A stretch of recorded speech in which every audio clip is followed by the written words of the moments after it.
అందరికీ నమస్తే అండి. ఇప్పుడు లెటర్ పెడుతున్నాం చూడండి. లెటర్ కాదు, ఆహ్వాన పత్రిక. ముద్రగడ పద్మనాభం గారికి నూతన నామకరణ మహోత్సవం అని చెప్పేసి నిన్నటి నుంచి సోషల్ మీడియాలో భయంకరంగా ట్రోల్ అవుతుంది. ముద్రగడ పద్మనాభం గారిని మామూలుగా ట్రోల్ చేయట్లా. ఒకసారి చదివి వినిపిస్తాను చూడండి మ్యాటర్ ఏంటనేది.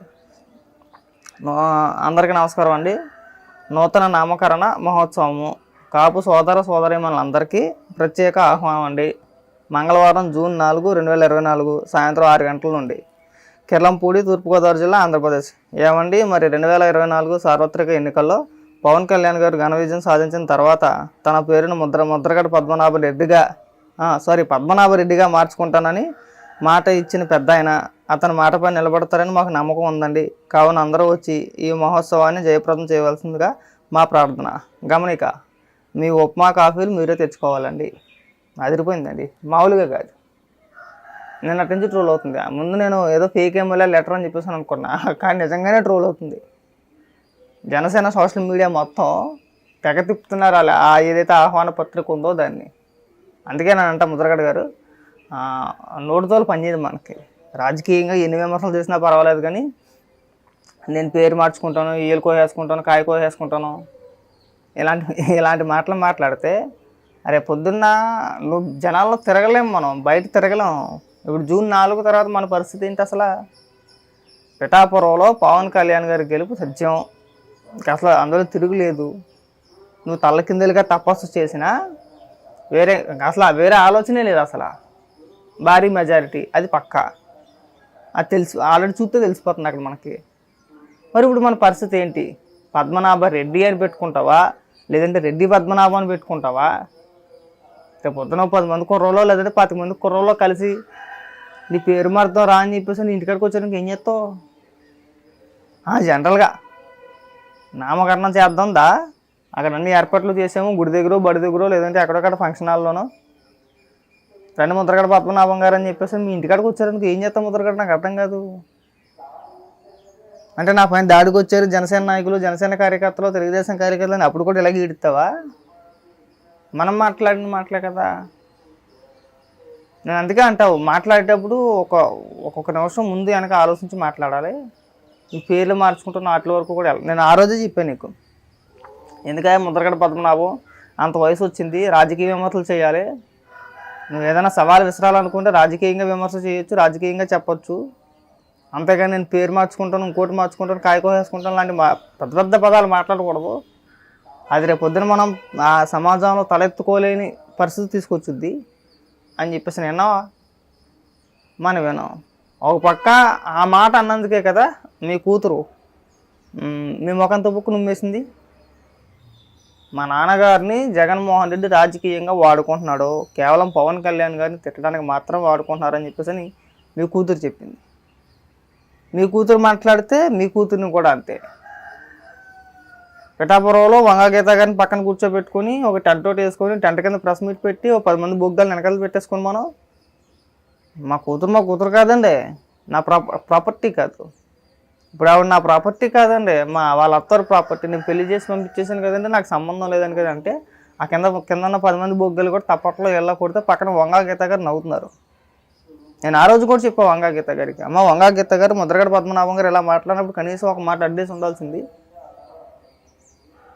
ఇంకా మీకున్న గౌరవం కొద్దిగా గొప్ప పెరుగుతుంది. ఇంకాను మనం అప్పుడే వ్యతిరేకత మొదలైంది. అంటే పిఠాపురంలో వంగగీత గారి ఓటమి పక్క, పవన్ కళ్యాణ్ గారు పిఠాపురంలో పోటీ చేస్తున్నారు అన్నప్పుడే అటుపక్క నుంచి ఎవరి నుంచి ఉన్నా, అంటే వైసీపీ తరఫు నుంచి ఎవరి నుంచి ఉన్నా ఖచ్చితంగా ఓడిపోతారు అనేది పక్క. అది అందరికీ తెలిసిన విషయమే. అయితే అక్కడి నుంచి ఇంకా తీవ్రమైన వ్యతిరేకత కదా. వంగగీత గారు పక్కనే కూర్చొని సొంత కూతురు ఆ మాట అన్నాడంటే కనీసం వంగగీత ఒక్క మాట కూడా అడ్డేయలేదు అనేది అదొక వ్యతిరేకత. సరే పోనీ అక్కడితో ఆగాడంటే అక్కడితో కూడా ఆగలేదు. ఆ తర్వాత మళ్ళీ మాట్లాడాడు. ఆ తర్వాత మళ్ళీ అంతకన్నా నీచంగా దిగజారిపోయి మాట్లాడాడు. 1 కాదు 2 కాదు. ఇవాళ ఎలక్షన్లు అయిపోయినాయి. ఆ పోలింగ్ రోజు కూడా ముద్రగడ పద్మనాభం అనే వ్యక్తి ఎక్కడ కనబడాల. పోలింగ్కి 2 రోజుల ముందు నుంచి కూడా ఎక్కడ ఎన్నికల ప్రచారంలో కనబడాల, ఎక్కడ మాట్లాడినట్టు కనబడాల. వాళ్ళకి పోలింగ్ అయిపోయి 3 రోజులు అవుతుంది, అసలు ముద్రగడ ప్రస్తావన ఎక్కడ కనబడట్లేదు, ఎక్కడ రావట్లేదు. కనీసం అంచనాలకైనా సరే చెప్తారేమో. అంటే జనరల్గా ముద్రగడ పద్మనాభం లాంటి వ్యక్తిని వదలరు. ఎన్నికలు అయిపోయినా సరే మీ అభిప్రాయం ఏంటి, ఎవరు రావచ్చు, పిఠాపురంలో పరిస్థితి ఏంటి అంటే నువ్వు డైరెక్ట్గా వెళ్ళావు కదా పిఠాపురానికి. కనీసం సాక్షి ఓడని మీ గుమ్మం తొక్కుతున్నాడా ముద్రగడ పద్మనాభం? తొక్కుతున్నాడా? ఏ వైసీపీ నాయకుడైనా కానీ నీ గుమ్మం దగ్గరకు వచ్చాడా? ఏదైనా ఫోన్ చేసి మాట్లాడాడా?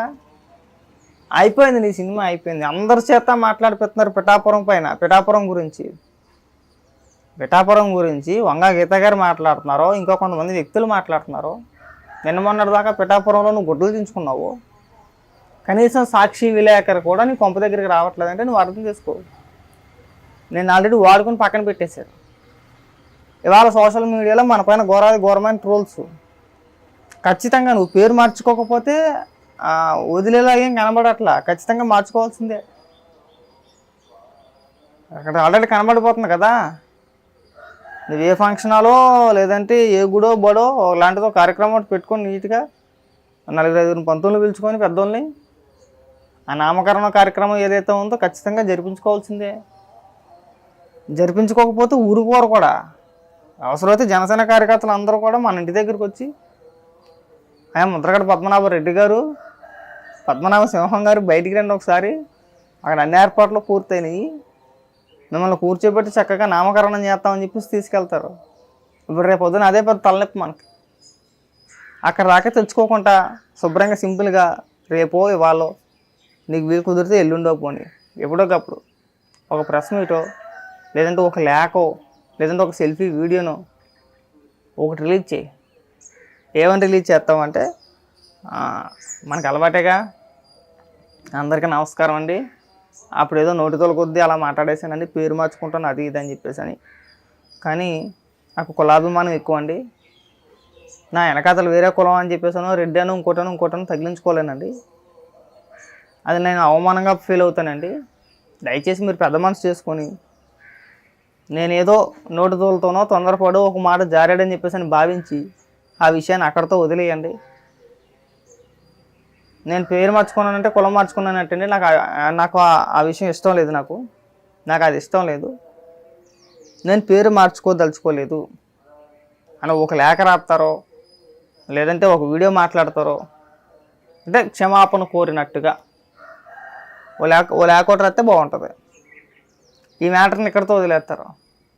లేదంటే రేపు పొద్దున్న మీ ఇంటికి వచ్చి అడిగినా కానీ అడుగుతారు, ఖచ్చితంగా అడుగుతారు. అక్కడ దాకా తెచ్చుకోకుండా ఆ పరిస్థితి రాకుండా ఉండాలంటే ఖచ్చితంగా అదొక్కటే మార్గం. నేను ఇచ్చిన సలహా పాటించండి, అది మీకు ప్లస్ అవుద్ది, మైనస్ అయితే ఖచ్చితంగా అవుతుంది. అంటే ముందే మేలుకుంటే మంచిది కదా. అక్కడ దాకా తెచ్చుకోవడం దీనికి అంటున్నా.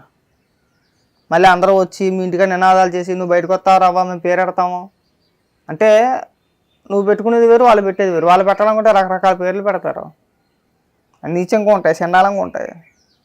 ముందే మేలుకొని నేను చెప్పాను కదా ఆ విధంగా ఒక లేఖ రిలీజ్ చేయండి. పవన్ కళ్యాణ్ గారు చెప్తారు, పవన్ కళ్యాణ్ గారిని ఉద్దేశించే మాట్లాడాలి, ఇంకెవరికి చెప్తారు? పవన్ కళ్యాణ్ గారు తప్పైపోయిందండి, ఆవేశంలోని ఆక్రోశంలోని అప్పుడు కన్ను మిన్ను నాకు ఆనలేదు, తప్పు అయిపోయింది, క్షమించండి. ఇంకెప్పుడు ఇలాంటి నోటిదోల మాటలు నేను చెప్పను. ఆ విధంగా ఏదైనా ఉంటే ట్రై చేయండి. ఈ ట్రోలింగ్ అన్న అవుతుంది కాసేపు.